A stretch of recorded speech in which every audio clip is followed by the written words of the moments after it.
Bonjour, merci de me retrouver pour cette nouvelle vidéo concernant les énergies de la nouvelle lune du 26 novembre. Donc pour votre signe, soit votre signe solaire, votre signe ascendant, ou alors le signe où il y a plusieurs planètes dans votre thème de naissance. Donc je vous invite à regarder pour chaque signe. Ces vidéos sont complémentaires aussi avec la première partie qui est générale et qui décrit les énergies planétaires telles qu'elles sont actuellement. Donc je vous invite aussi à aller visionner la première partie. Et je vous rappelle que ces vidéos sont d'ordre très général et que si vous souhaitez des informations concernant votre propre thème de naissance, une problématique en particulier ou les énergies sur une année ou également une peinture astrale autour de votre thème, vous pouvez me contacter par le biais de mon site internet lacerisecosmique.jimdo.com. Dans la rubrique service, vous avez toutes mes prestations et en bas de cette page, vous avez aussi plusieurs exemples de certains thèmes réalisés en peinture. Donc si vous souhaitez commander, n'hésitez pas. Et voilà, pour autre analyse. Le signe du Scorpion, le Soleil, la Lune et Jupiter ont une incidence sur la maison 2, le secteur des finances, des biens matériels, de la matière, de l'alimentation.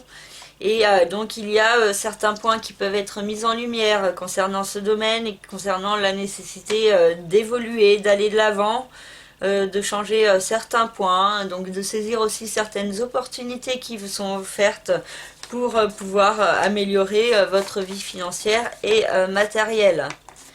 Uranus se trouve dans le secteur du couple, des autres, des partenariats, et donc il y a des transformations à mettre en place au sein du couple d'une manière ou d'une autre. Pour certains, ça peut être la nécessité d'une rupture, d'une séparation. Pour d'autres, ça peut être des transformations à établir au sein du couple pour pouvoir avancer vers plus d'harmonie. Donc certains changements aussi pour ceux qui sont célibataires. Il y a la possibilité d'une rencontre sentimentale qui pourrait prendre plus de place cette année ou l'année prochaine, ou il y a la possibilité aussi d'un nouveau partenariat professionnel chez certains, ou de changements au niveau de justement certaines associations, donc d'une manière ou d'une autre selon votre thème personnel et selon votre situation personnelle.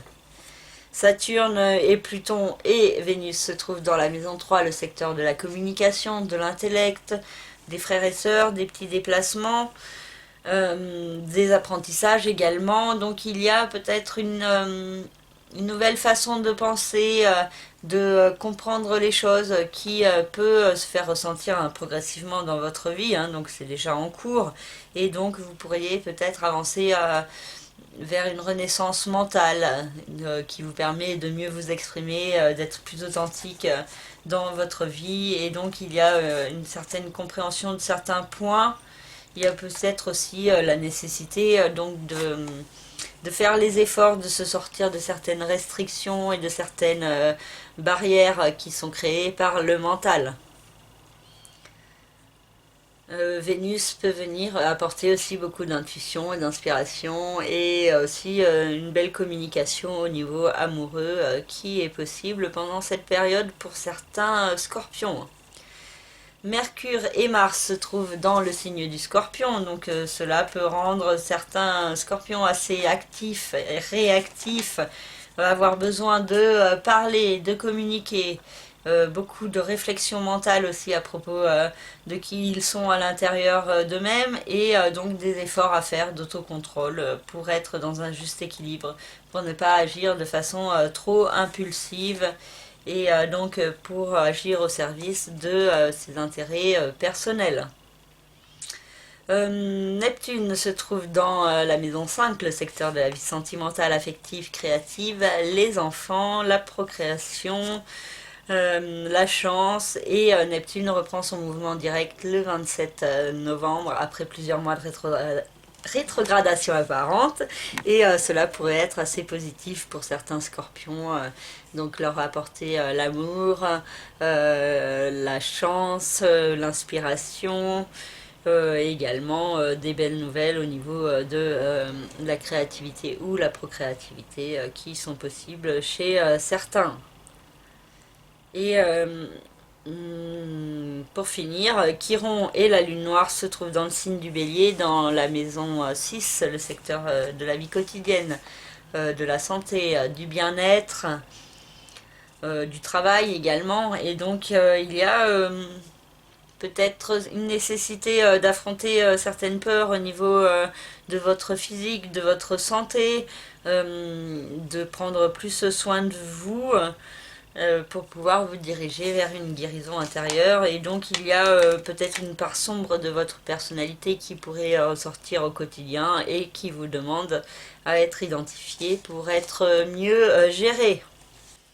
Voilà, j'ai fini cette petite analyse. J'espère qu'elle vous parlera et qu'elle vous aidera à vous orienter. N'hésitez pas à me contacter si vous en avez besoin par le biais de mon site internet laceriscosmique.jimdo.com. N'hésitez pas aussi à vous abonner si ce n'est pas encore fait, à laisser des commentaires, à mettre des pouces bleus et à continuer à me suivre. Donc je vous remercie pour cela et je vous dis à très bientôt pour une nouvelle vidéo. Merci beaucoup. Au revoir.